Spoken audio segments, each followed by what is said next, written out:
आज भागवत परिवर्तनीय एकादशी आहे आणि या एकादशीच्या सोहळ्यासाठी राज्यभरातून खरं तर विठ्ठल रुक्मिणीच्या दर्शनासाठी भाविक पंढरपूरमध्ये दाखल झालेले आहेत। आपण बघतोय की खरं तर संत नामदेव पायरीपाशी बघतो की भाविकांची प्रचंड गर्दी झालेली आहे। जवळपास 1.5 लाखाहून अधिक भाविक आज विठ्ठल रुक्मिणी दर्शनासाठी पंढरपूरमध्ये आलेले आहेत।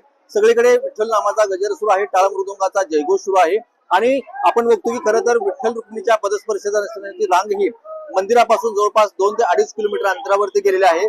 सध्या गणपती गौरीचा सण सध्या सुरू आहे। गणपतीच्या दर्शनाच्या निमित्ताने सुद्धा भाविक वेगवेगळ्या ठिकाणी जात आहेत आणि त्याच निमित्ताने पंढरपूरमध्ये देखील आज मोठ्या प्रमाणामध्ये भाविक दर्शनासाठी आलेले आहेत।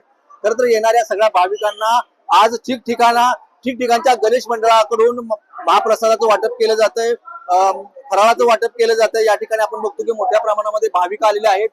सध्या महाद्वार ते संत नामदेव पायरी या परिसरामध्ये मोठ्या संख्येने भाविकांची गर्दी झालेली आहे।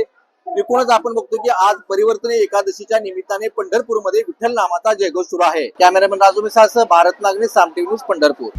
आता isakal.com आहे देशातील नंबर 1 ची मराठी न्यूज वेबसाईट। प्रत्येक अपडेटसाठी isakal.com ला नक्की भेट द्या।